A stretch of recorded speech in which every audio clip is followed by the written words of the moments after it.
Starbucks making changes. Very, very likely every single person in the US, honestly in the world, will become disabled at some point in their life. To become more accessible and inclusive. More from our DC Bureau.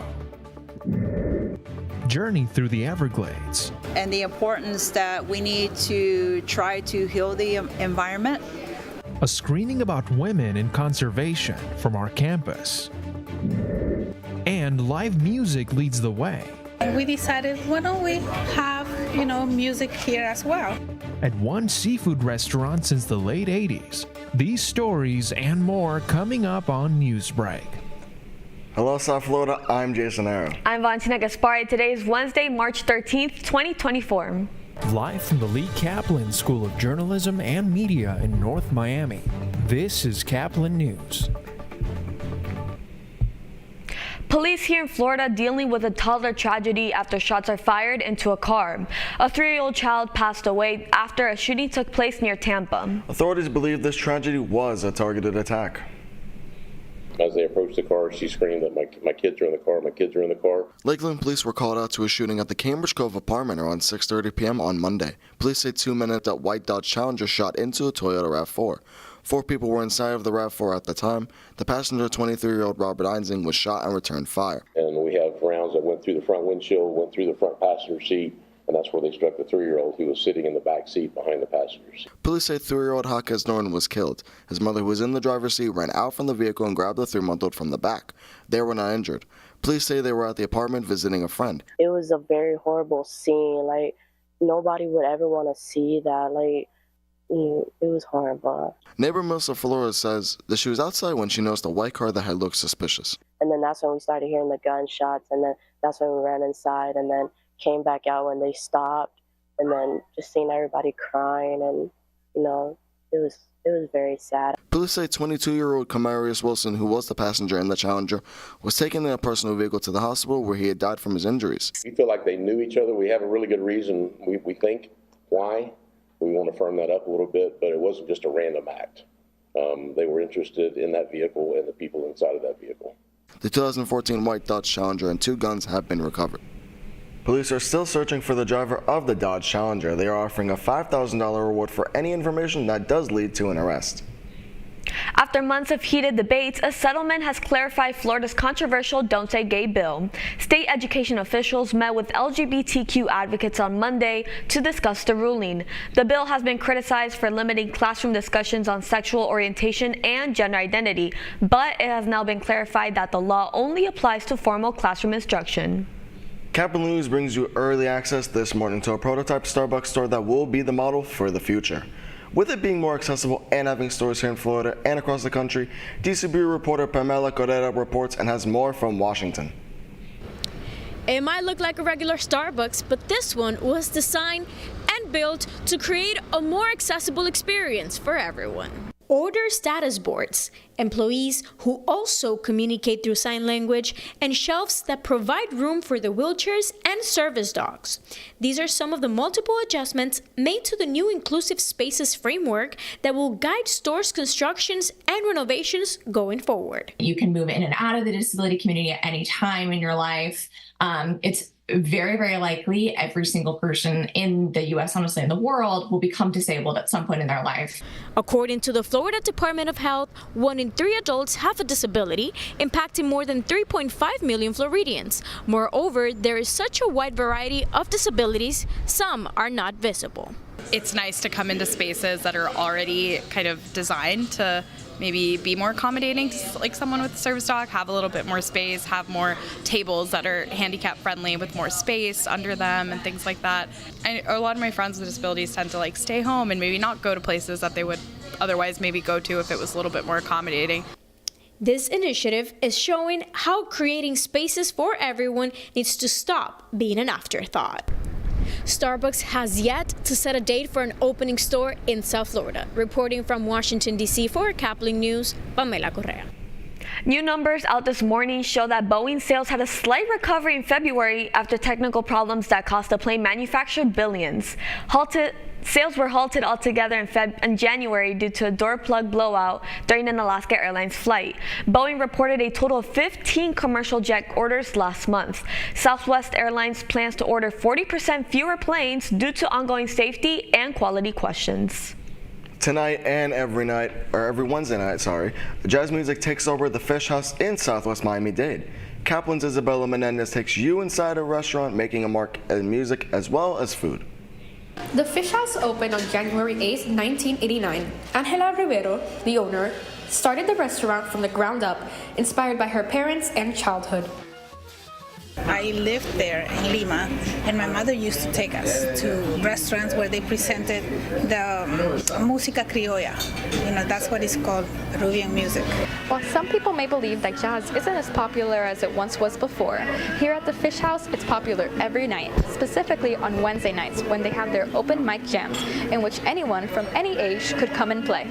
My husband loves the restaurant business, and we both love, live music. So we have been to Key West, and we have been to New Orleans and New York, and we decided, why don't we have, music here as well? Some of the Fish House players have been coming for quite some time. Michael Ramos, the bass player, has been playing for the restaurant since he was 13, and is now pursuing music as a career and is their hired bass player.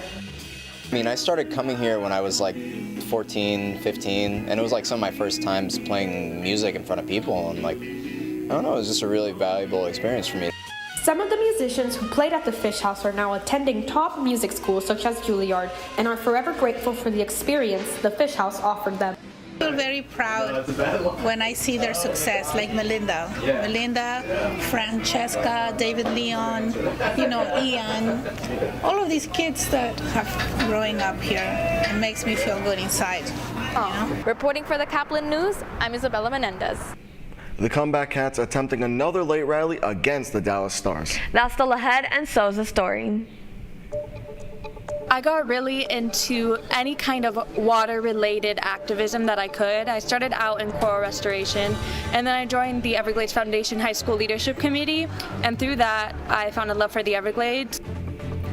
Plus, a look at the important roles Indigenous women play here in South Florida. Newsbreak will be back in 2 minutes.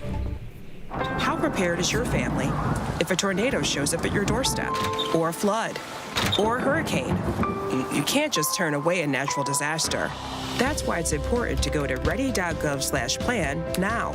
It has the tools and tips you need to make an emergency plan with your family. So if disaster comes knocking, let's go. You'll be ready to help keep your family safe. It's just a pizza. Yes. Make a plan today. FIU wasn't really my first choice, but, I grew up wanting to be a Hurricane, but that didn't work out, so I'm here now, I guess. Hey, man. Your shoes untied. Thank you, bro. Yeah, no problem. Should have done that against Georgia Tech.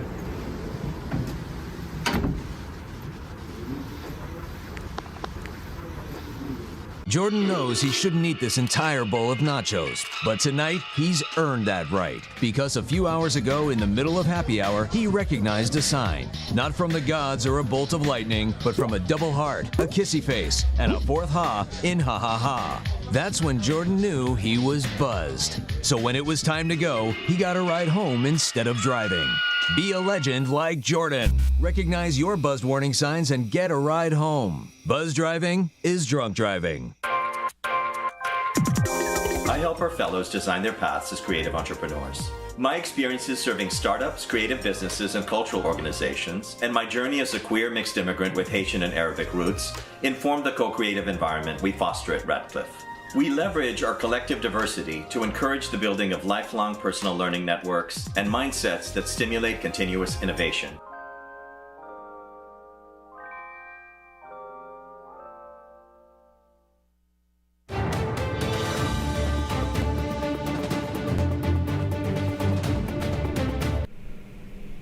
Special screening of an important documentary here at Florida International University.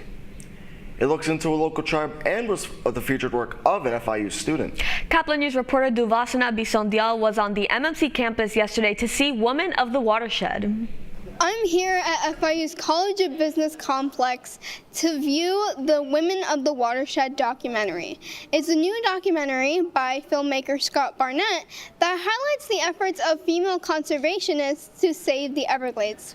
Many people lined up at the door of FIU's College of Business building for the screening of Women of the Watershed, sponsored in part by the FIU Stephen J. Green School of International and Public Affairs and South Florida PBS.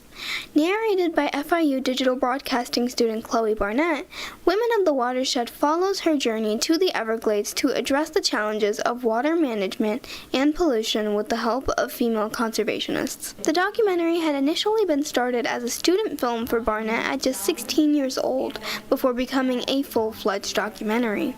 I got really into any kind of water-related activism that I could. I started out in coral restoration, and then I joined the Everglades Foundation High School Leadership Committee, and through that, I found a love for the Everglades. A 30-minute clip of the film was shown to the audience, followed by a discussion panel that was moderated by FIU SIPA professor Mitzi Carter. The panel included Barnett, Pauletta Bowers, the president of the Florida Seminole Cattlewomen, and Betty Osceola, educator and advocate who is part of the Miccosukee tribe of Florida. Both Bowers and Osceola are featured in the documentary and help Barnett understand the history of the indigenous peoples and the Everglades, as well as their current role in conserving the ecosystem. At the end of the discussion panel, Barnett, Bowers, and Osceola were each given the Voices of a Planetary Ethos Award for being leading voices in watershed conservation. I hope that when people watching this film, especially the public, will get a better understanding of the ecosystem and the importance that we need to try to heal the environment so that all the ecosystem thrives. The film had its premiere on South Florida PBS at 9 p.m. last night, March 12th. It will rebroadcast on March 14th, this Thursday, in Palm Beach on the same network. Reporting for Caplin News, I'm Duvasana Bisandial. The Florida Panthers claw their way out of a 3-point deficit against the Dallas Stars and pull out the win. After trailing 3 goals in the second period, the comeback Cats started their run to take the game by a wrist shot by Sam Reinhart. Alexander Barkov and Sam Bennett then both had tip-in goals within 3 minutes in the final period. And seconds later, Barkov took the lead with a wrist shot that had won the game. The final score was Panthers 4, Dallas 3. The Panthers will travel to Carolina to play the Hurricanes tomorrow at 7 p.m. You're watching Newsbreak, and we're coming right back. Severe weather can strike anytime, anywhere, but there's a simple way to stay safe. Hey, Jim Cantori here. I stay safe in dangerous weather by planning ahead. You can stay safe too with a few easy steps. Build an inexpensive kit with supplies for your family's needs. Write down important information like phone numbers and medications. Always talk with your family and remember any pets in your planning. Be ready, be safe. Start your plan today at ready.gov/plan.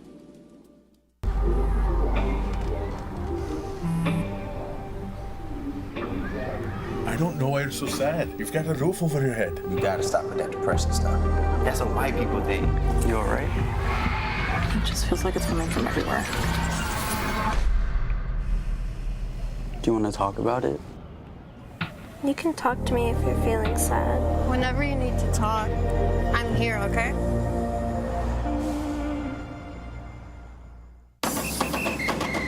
If you're buzzed and doing this,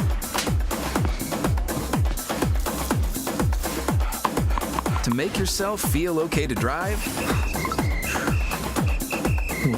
CWX.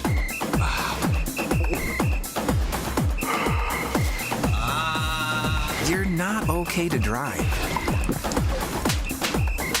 YGKLVW. Regular you.